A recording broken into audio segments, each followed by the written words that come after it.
అందరికీ నమస్కారం అండి. Welcome back to our channel మా ఇంటి తెలుగు వ్లాగ్స్. నేను మీ మణిమాల. ఇక మనం వచ్చేసి చక్కగా శ్రావణ మాసంలో ఉన్నాం కదా. ఇక శ్రావణ మాసం అంటే మనకు గుర్తొచ్చేది కేవలం లక్ష్మీ అమ్మవారు మాత్రమే. అంతేకాదు ముందుగా గుర్తొచ్చేదైతే ఆ అమ్మవారే లక్ష్మీదేవి స్వరూపం. ఇక ఆ తర్వాత వచ్చేసి అలాగే వెంకటేశ్వర స్వామి పూజ కూడా ఈ నెలలో చాలా ముఖ్యమండి. అంతేకాదు శ్రావణ సోమవారాలు కూడా అంతే ప్రాముఖ్యమైనవి. ముఖ్యంగా అయితే లక్ష్మీదేవికి, అలాగే వెంకటేశ్వర స్వామికి, ఇంకా ఆ పరమశివుడికి, ఈ ఈ ముగ్గురికి అయితే మనం ఈ నెలలో బాగా చేసుకుంటాం. ఎందుకు అంటే ఇది చాతుర్మాస్యం కాబట్టి శివ పూజ చాలా మంచిది. 16 సోమవారాలు చేసేవాళ్ళు తప్పకుండా చాలా మంచిది. మన ఛానల్లో అయితే నేను 16 సోమవారాలు ఆల్రెడీ నేను స్టార్ట్ చేసేసుకున్నాను. 2 వారాలు అయితే అయిపోయాయి కూడా చక్కగా విజయవంతంగా. ఇక వెంకన్న స్వామికి వచ్చేసి శ్రావణ మాసంలో వచ్చేటువంటి శనివారాలు చక్కగా ఆయనకి చేసుకోవాలి. ఎందుకంటే శ్రావణ మాసం అనే పేరు ఆయన జన్మ నక్షత్రం నుంచే వచ్చింది. శ్రవణ నక్షత్రం అయినటువంటి శ్రీ వెంకటేశ్వర స్వామి కాబట్టి ఈ శ్రావణ మాసంలో ఆయనకు చాలా ప్రత్యేకమైన పూజలు అయితే చేస్తూ ఉంటారు. ఇక 7 శనివారాలు పిండి దీపాలు పెట్టి ఆవు నేతితో చక్కగా దీపాలు పెట్టుకొని ఆయనకు కూడా చేసుకుంటూ ఉంటారు. ఇక లక్ష్మీ వైభవం కూడా అంతేనండి. మనం వచ్చేసి చక్కగా మనకి లక్ష్మీదేవి ఎక్కడుంటుంది ఏంటి అంటే అసలు ఈమెకి ఎన్నెన్నో కథలు కూడా ఉన్నాయండి. లక్ష్మీదేవి అమ్మవారికి మనకి లక్ష్మి అనగానే ముందు గుర్తొచ్చేది ధనము, ధాన్యము. ఇవి ముఖ్యంగా అయితే అవి కాదండి, శ్రద్ధ ఉన్న చోటే ఆ లక్ష్మీ అమ్మవారు చక్కగా ఉంటుంది. అంటే శ్రద్ధ అంటే వృద్ధి. శ్రద్ధ ఎక్కడైతే నీకు పెట్టి ఏ పని అయితే నువ్వు చేయగలుగుతావో అక్కడ నీకు ఖచ్చితంగా వృద్ధి కూడా అలానే ఉంటుంది. చాలామంది కూడా చెప్పారు ఇలానే. మన పెద్దవాళ్ళైతే ఎప్పుడైతే ఏదైనా ఒక పని నువ్వు శ్రద్ధగా చేయగలుగుతావో అక్కడ ఖచ్చితంగా కానీ నీకు ఆ వృద్ధి అనేది కనపడి అందులో నువ్వు చేసేటువంటి పనిలో న్యాయంగా నువ్వు ఏ ధర్మంగా చక్కగా ఆ పని నిర్విఘ్నంగా నువ్వు చేయగలుగుతావో అక్కడ లక్ష్మీదేవి చక్కగా ఉంటుంది. తిష్ట వేసుకొని ఆ అమ్మ ఎప్పుడు కూడా ఉంటుంది. ఇక వచ్చేసి ఆ తల్లి గురించి కూడా చెప్పుకుందాం మరి 4 మాటలు. శ్రావణ మాసంలో ఆ అమ్మకు ఎన్నో రకరకాల పూజలండి, రకరకాల దీపాలు, రకరకాల అలంకారాలు. ఆ అమ్మవారికి ఎన్నెన్ని అలంకారాలు చేస్తారు. అలాగే శ్రావణ మాసంలో ఇంకొక ముఖ్యమైన పూజ కూడా ఉంది. అదేనండి శ్రావణ శుక్రవారాలు కనుక మనం ఎలా చేసుకుంటామో ఆ తల్లికైతే అంతే విధంగా శ్రావణ మంగళవారాలు కూడా చాలా ముఖ్యమైనవి. ఎందుకంటే మంగళవారం చక్కగా మనకి గౌరీదేవికి పూజ చేసుకోవాలి. పసుపు కుంకుమలు చక్కగా నిండు నూరేళ్ళు కూడా మనం ఎప్పుడు ఇలాగే ఉండాలని ప్రతి ఒక్క పెళ్ళైన స్త్రీ సౌభాగ్యంతో కోరుకునేది ఈ పూజ మాత్రమే. కొంతమందికి నోములు ఉంటాయి, గౌరీ నోములు. అవి చేసుకునే వాళ్ళు చక్కగా చేసేసుకోవచ్చు.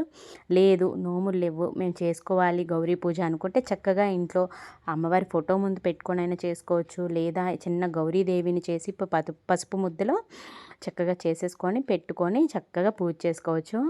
ఇక గౌరీ అమ్మ సెట్ ఉంటుంది. చక్కగా రుబ్బురోలు, రోకలి, తిరగలి ఇలా ఉంటాయి కదా, ఇవి కూడా పెట్టుకొని వాటిని తెచ్చుకొని కూడా పూజ చేసుకోవచ్చు. నేనైతే అవి కొనుక్కున్నాను. నా దగ్గర ఉన్నాయి.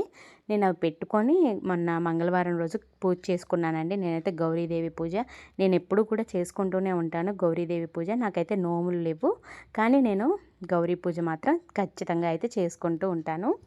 ఇక మనం శ్రావణ మాసం అంటే శ్రావణ సోమవారాలు వచ్చేసి శివార్చనకు, మంగళవారాలు వచ్చి గౌరీ అర్చనకు, శుక్రవారాలు లక్ష్మీ అమ్మకు, ఇలా శ్రావణ శనివారాలు కూడా వెంకటేశ్వర స్వామిని అర్చించే రోజు విష్ణుమూర్తికి కూడా చక్కగా చేసుకోవచ్చండి. ఇక విశేషంగా జరుపుకోవచ్చని చెప్తున్నారు. లక్ష్మీ మాసం అని చెప్పుకుంటూ ఉంటాం కూడా మనం. ఇక వచ్చేసి మనం దేవతలంతా కలిసి ఒక యజ్ఞం సంకల్పించారంట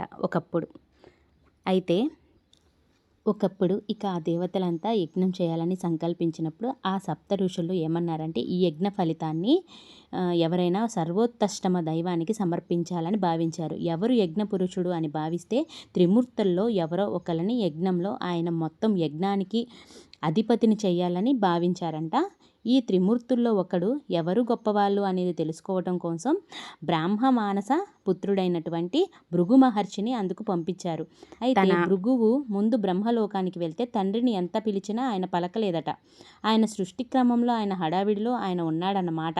సృష్టి చేసే పనిలో సరస్వతీదేవి వీణ వాయిస్తుంది. ఆయన వీణానందం వింటూ తన బొమ్మలు చేసుకునే పనిలో మునిగిపోయాడు. దాంతో ఆయనకి విసుగు పుట్టి, నువ్వు యజ్ఞపురుషుడిగా ఎట్లా పనికొస్తావు, పనికిరావు, నీకు అసలు దేవతార్చనే ఉండదు, అర్చనే ఉండదని స్వయంగా తండ్రినే శపించాడు భృగువు. ఆ తర్వాత ఆయన కైలాసానికి వెళ్ళాడు. కైలాసంలో శివపార్వతులు ఇద్దరూ కూడా ఆయన తాండవము, ఆమె లాస్యంలో మునిగి వాళ్ళిద్దరూ కూడా ఈయనను ఎంత పిలిచినా కూడా ఇంకా భృగు మహర్షివి కోపం వచ్చేసి, ఆయన లోలత్వంతో ప్రవర్తిస్తున్నావు కాబట్టి కేవలం లింగరూప ఆధారణే ఉంటుంది, నీకు సహాకార రూప ఆరాధన ఉండదని పరమేశ్వరుని కూడా శపించాడు. ఈయన ఒక మహర్షి, ఈయనకు శపించాలన్న ఉద్దేశం కలిగింది. అట్లా అక్కడి నుంచి మూడో వ్యక్తి అయినటువంటి శ్రీ మహావిష్ణువుని పరిశీలించడం కోసం, ఆయన యొక్క పరిస్థితి ఏమిటో చూడటం కోసం భృగు మహర్షి వైకుంఠానికి కూడా వెళ్ళారు. వెళ్ళేసరికల్లా విష్ణువు, లక్ష్మీదేవి వాళ్ళ ఆనందంలో వాళ్ళు ఉన్నారు. ఆయన నిద్రలో ఉన్నాడు. నిద్రావస్థలో ఆమె పాదాలు వత్తుతూ మైమరపటితోటి చక్కగా ఈయన పిలిచినా పలకలేదు ఆ మహాలక్ష్మీదేవి కూడా. ఇక భృగు మహర్షికి కోపం వచ్చేసి ఆయన తన్నాడు అనమాట విష్ణుమూర్తిని. తన్నేసరికల్లా నా గుండెల మీద తన్నే వక్షస్థలం రాతి కఠినంగా ఉండే నా వక్షస్థలం, ఇక్కడ ఉన్న మనులు మాన్యాలు అన్నీ నీకు గుచ్చుకున్నాయేమో అని చెప్పి ఆ మహర్షికి పాదసేవ చేస్తూ ఆయనకి అహంకార చిహ్నంగా ఆయన అరికాల్లో ఉన్నటువంటి నేత్రాన్ని చిదిమేశాడట మహావిష్ణువు. దాంతో ఆయన వెంటనే భగవంతుడే తన పాదాలు పట్టుకున్నాడు అనే విషయానికి జ్ఞప్తికి వచ్చింది అన్నమాట. అంతకు ముందంతా నేను ఋషిని, బ్రహ్మజ్ఞానం కలిగిన వాడిని, అహంకరించింది.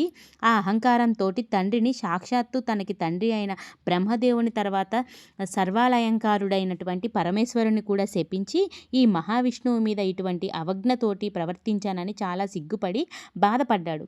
బాధపడి ఏమనుకున్నాడంటే ఈ యజ్ఞానికి యజ్ఞపురుషుడు మహావిష్ణువు అని నిర్ధారించుకుని వెళ్ళిపోయాడు.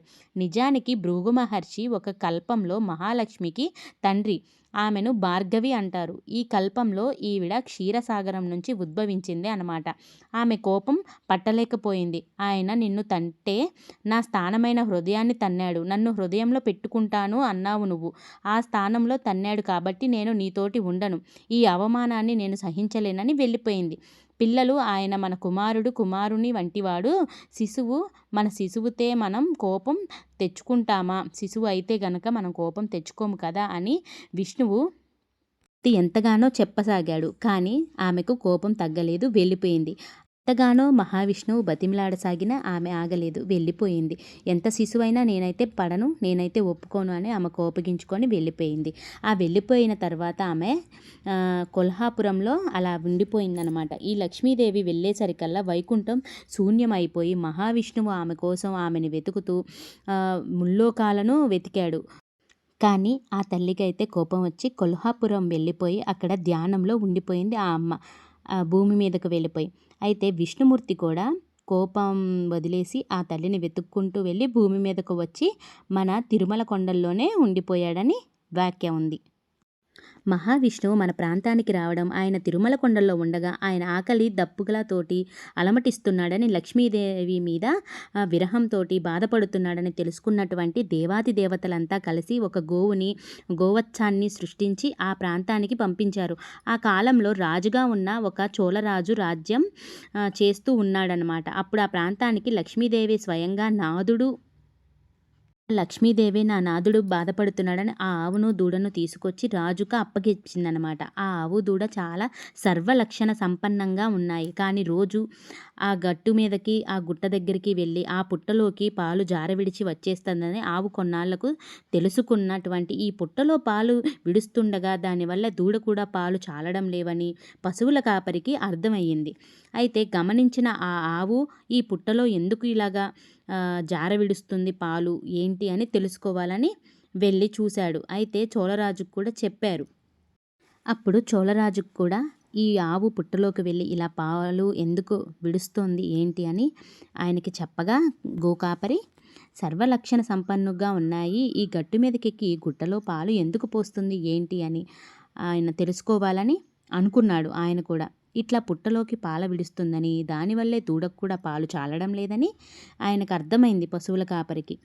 అలా ఉండగా ఆవును ఒకరోజు ఇలాగే కాపలా కాస్తూ చూసి కొట్టబోయాడు. అప్పుడు పైకి వచ్చినటువంటి మహావిష్ణువు ఆయనను చూసి హతమారిపోయాడు. చోళరాజును కూడా భగవంతుడు శపించాడు. ఎందుకంటే కళ్ళు పోయాయా నీకు?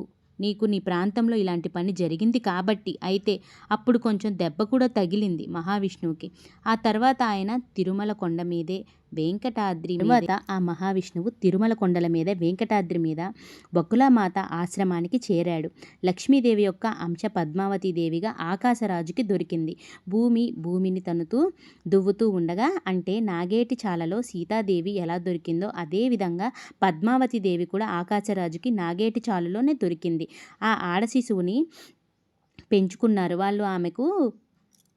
ఆమెకు పద్మావతి అని పేరు కూడా పెట్టారు. ఆ తర్వాత కాలంలో ఈ వెంకటేశ్వర స్వామియే మహావిష్ణువు కొండల మీదకి వెళ్ళడంతో శ్రీనివాసుడు అనే పేరుతోటి అక్కడ ఉండటం మొదలుపెట్టాడు. వకులామాత ఆశ్రమంలో ఆ తర్వాత కాలంలో ఆయన పద్మావతి దేవిని చూడటం, ఆమె యందు ఉన్నటువంటి లక్ష్మీ అంశకి ఆకర్షితుడై ఆమెని వివాహం చేసుకుంటాడని చెప్పడంతో వకులామాత స్వయంగా ఆకాశరాజు దగ్గరికి వెళ్ళి పద్మావతి శ్రీనివాసుల కళ్యాణం జరిపించింది. ఆ తదనంతరం కూడా లక్ష్మీదేవి అక్కడికి వచ్చేయటం, పద్మావతి లక్ష్మీదేవుల తాలూకు సంవాదంలో భగవంతుడు సాలగ్రామ రూపిగా అక్కడ శిలాస్వరూపంగా ఈ తిరుమల కొండల మీద వెంకటాద్రి మీద వేంచేసి ఉన్నాడు. అయితే ఇలా వెంకటాద్రి మీద వేంచేసి ఉండటం వల్ల స్వామికి మనం శనివారం వెంకటేశ్వర స్వామిగా పూజిస్తూ ఉంటాం. ఇలా భావిస్తాం కూడా, మనం నమ్ముతాం కూడా. ఖచ్చితంగా శనివారం నాడు ఉపవాసాలు ఉంటాం.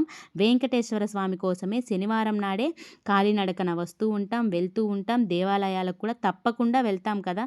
ఈ శ్రావణ మాసంలో ఇది అమ్మవారికి ప్రీతిపాత్రమైన మాసము. అది వెంకటేశ్వర సంబంధమైన మాసం అవ్వటం వల్ల శనివారాలు కనుక వెంకటేశ్వర స్వామి ఆరాధన చేస్తే ఈ 4 వారాలు కూడా చాలా విశేషమైన ఫలితాన్ని అయితే పొందుతారు.